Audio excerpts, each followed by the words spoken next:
Everyone, good morning. তোমাদের সকলকে স্বাগত মনিকা ডেলি ব্লগে। তোমরা ব্লগটি দেখতে থাকো, আশা করি তোমাদের খুব ভালো লাগবে। চলো তোমাদের একটা জিনিস দেখাই, তোমাদের দেখতে খুব ভালো লাগবে, চলো দেখাই। এই দেখো, এখানে না একটা ডিনার সেট পেয়েছি, মানে লটারি হয়েছিল। আমরা যেই দোকান থেকে টিভি, ফ্রিজ, তারপরে ওয়াশিং মেশিন, তারপরে এসি সমস্ত কিছু কিনি, হ্যাঁ, সেখান থেকে এটা লটারি হয়েছিল। তা ওটা আমার লটারিতে কুপন পেয়েছিলাম, একটা ছোট আর কি ডিনার সেট বেঁধেছি। বাটিও আছে গো, দুটো বড় প্লেট, দুটো মিডিয়াম আর দুটো ছোট ছোট বাটি। এই দেখো, ভালো, বেশ সুন্দর।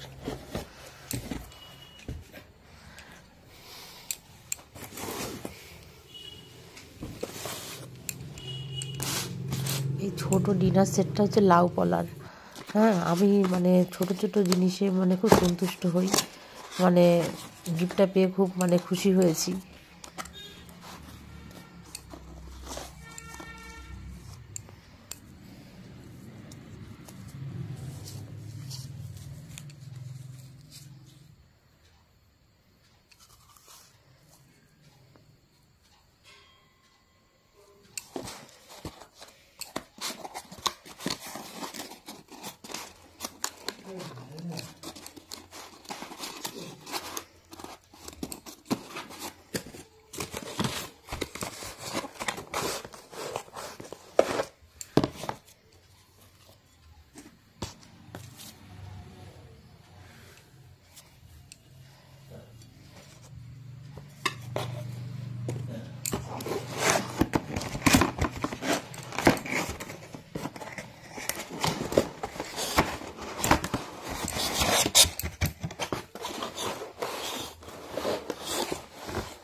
এখানে দুটো বড় সাইজের প্লেট আছে, আর দুটো হচ্ছে এর থেকে ছোট, আর দুটো বাটি।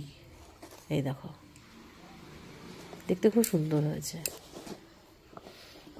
তোমাদের কেমন লাগলো কমেন্ট করে বলো।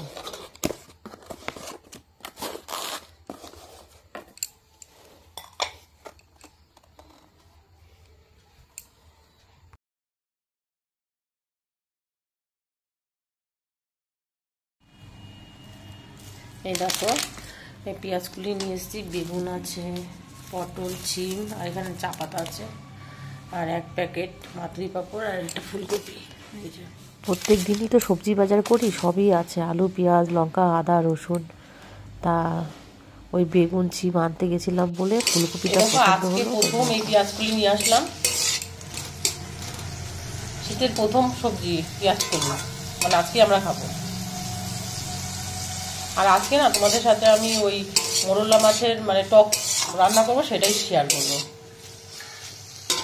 আলু আর পেঁয়াজগুলি ভাজাটা হয়ে গেছে, এখন নামিয়ে নেব।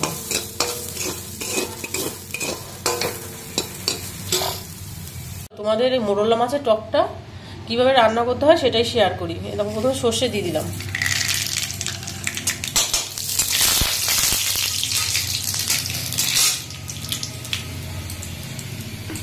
এখানে ছোট ছোট করে বেগুন কেটে রেখেছি, এই বেগুনগুলো এখন দিয়ে দেবো।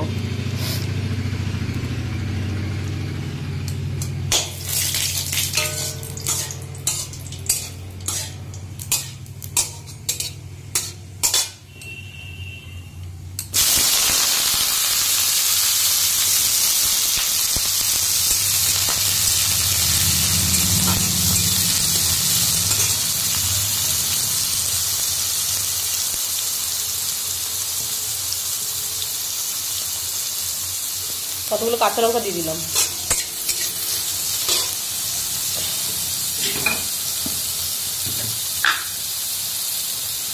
লবণ,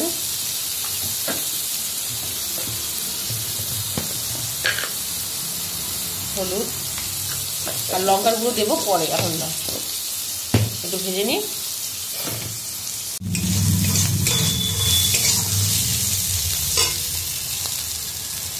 এখানে লঙ্কার গুঁড়ো দিয়ে দিলাম অল্প একটু,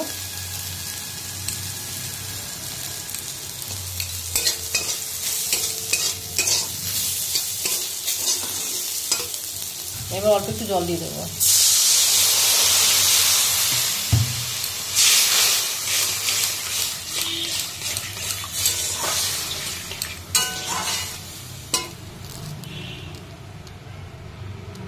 বেগুনটা সিদ্ধ হয়ে গেলে তারপরে ওই তেঁতুল আর মাছটা দিয়ে দেবো, তোমরা দেখতে থাকো। মাছটাও দিয়ে দিয়েছি, এই দেখো টকটা মানে হয়ে গেছে, আর একটু হলেই নামিয়ে নেব।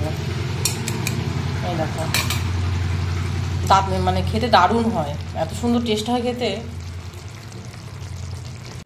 এই দেখো মাছের টকটা রান্না করা হয়ে গেছে, নামিয়ে নিয়েছি।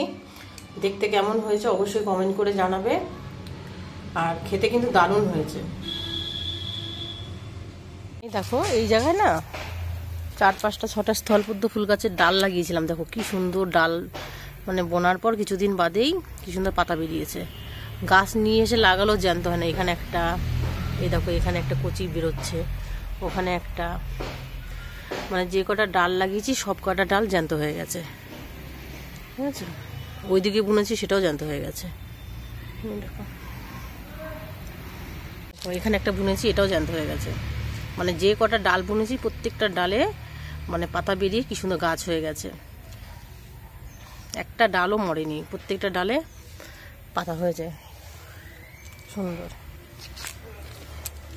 আবার এখানেও একটা দেখো সাদা টগর গাছ বুনেছি, এটাও জ্যান্ত হয়ে গেছে। আর এটা তো লেবু গাছ, লেবু গাছের তো এখনো পর্যন্ত লেবু হয়নি।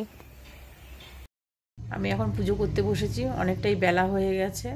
আর আমার গাছে একটা খুব সুন্দর ফুল ফুটেছে, সেটাই তোমাদের দেখাবো। কি সুন্দর একটা ফুল ফুটেছে, এটা স্থলপদ্ম, সাদা রঙের, কিন্তু পরে আস্তে আস্তে গোলাপি হয়ে যায়। এখনো গোলাপি হয়নি, হালকা হালকা হয়েছে। এটা মা লক্ষ্মীর ঘটে দেবো ওই ফুলটা। ছোট্ট গাছ, এর আগেও তোমাদের শেয়ার করেছি গাছটা। এই দেখো দেখো এখানে একটা খুব সুন্দর জবা ফুল আছে, আর দুটো ধুতরা ফুল আছে, আর কটা ওই যে গাঁদা আর শিউলি ফুল। এখন তো শীত পড়ছে, তাই এখন ফুল আর বেশি ফুটছে না, এখন এই অল্প ফুল দিয়েই পুজো দিতে হয়। তোমরা দেখতে থাকো। পুজো দেওয়া হয়ে গেছে, এখন ভাত খেয়ে নেব। আর শরীরটাও ভালো নেই, ঠান্ডা লেগেছে ভীষণ, তোমরা চোখ মুখ দেখেই বুঝতে পারবে, চোখ মুখগুলো ভীষণ ফুলেছে। এখন ভাত খেয়ে নেব, তারপরে একটু ঘুমাবো। যাই হোক, ভিডিওটা যদি তোমাদের ভালো লাগে তাহলে like, comment, share and subscribe করে দিও। দেখা হচ্ছে নতুন একটা ব্লগের সাথে। টাটা।